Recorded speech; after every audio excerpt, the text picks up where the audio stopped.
अस्सलाम वालेकुम, this is Tayyaba and welcome to my knitting channel. आज की वीडियो में हम स्टॉकिंग नेट स्टिच के बारे में बात करेंगे। Stockinette stitch garter stitch के बाद सबसे ज़्यादा इस्तेमाल होने वाला स्टिच पैटर्न है। ये नेट और पर्ल स्टिचेस के कॉम्बिनेशन से बनता है।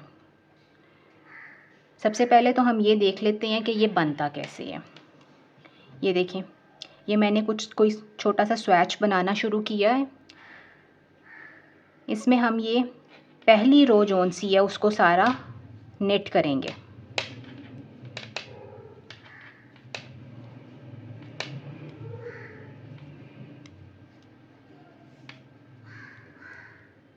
इसके बाद हमने अपने काम को पलट लिया और अब जब हम देखेंगे तो ये नीडल के ऊपर हमें जो स्टिचेस नज़र आ रही हैं ये पर्ल स्टिचेस हैं।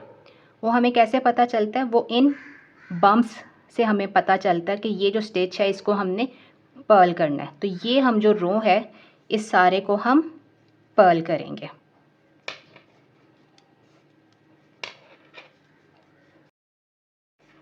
ये देखिए, अब हम बात कर लेते हैं स्टॉकिंग नेट स्टिच की कैरेक्टरिस्टिक्स के ऊपर। स्टॉकिंग नेट स्टिच एक स्मूथ फैब्रिक प्रोड्यूस करता है। ये स्ट्रेची होता है। गार्टर स्टिच जितना स्ट्रेची तो नहीं होता, लेकिन ये स्ट्रेची होता है। स्टॉकिंग नेट स्टिच रिवर्सेबल नहीं है, यानी इसकी एक डेफिनेट राइट साइड होती है और एक इसकी रॉन्ग साइड होती है।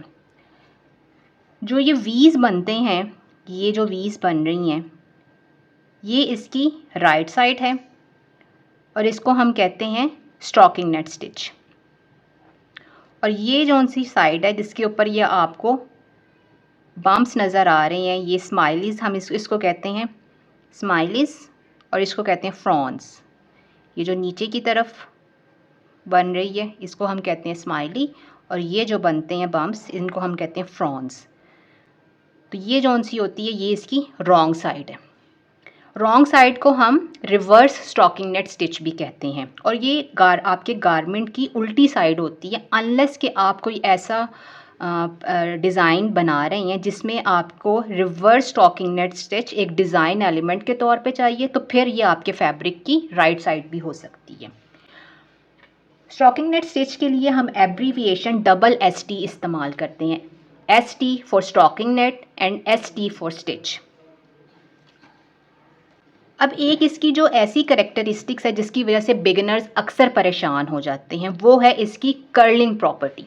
ये देखें, इसको मैंने कुछ भी नहीं किया, ये मैंने एक स्वैच बनाया है। ये साइड एजेस से रिवर्स साइड पे कर्ल हो रहा है और बॉटम से ये ऊपर की तरफ सीधी साइड की तरफ कर्ल हो रहा है।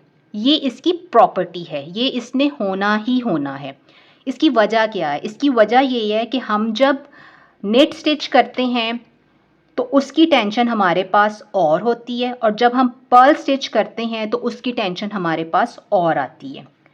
और यही टेंशन का फ़र्क जौन सा है वो इसको कर्ल करता है। इसमें हम ऑल्टरनेट रोज कर रहे हैं ना, एक नेट स्टिच की रो है, एक नेट स्टिचेस की रो है और दूसरी जौन सी है वो पर्ल स्टिचेस की रो है। तो इसी टेंशन के फ़र्क की वजह से ये फैब्रिक को कर्ल कर देता है।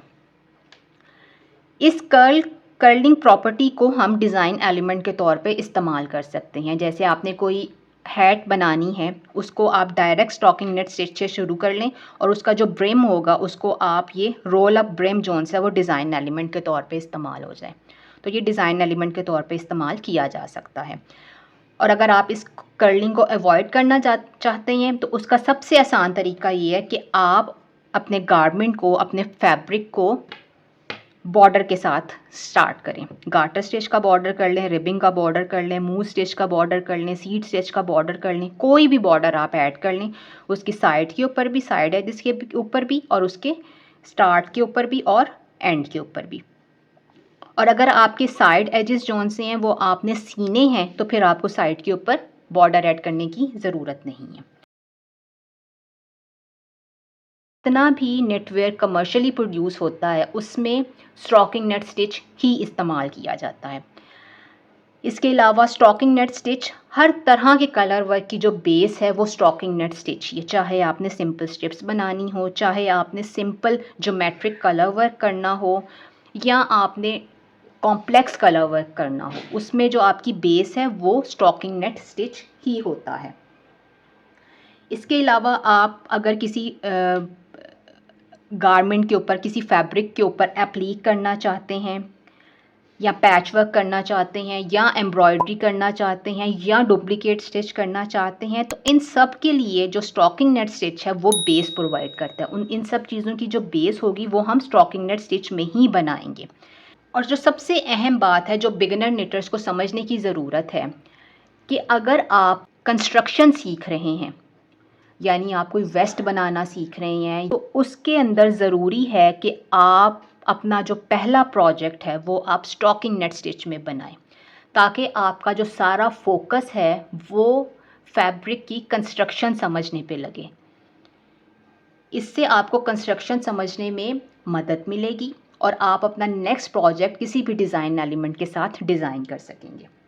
उम्मीद करती हूँ आज की वीडियो आपके लिए फ़ायदेमंद साबित होगी। नेक्स्ट वीडियो तक अल्लाह हाफ़िज़।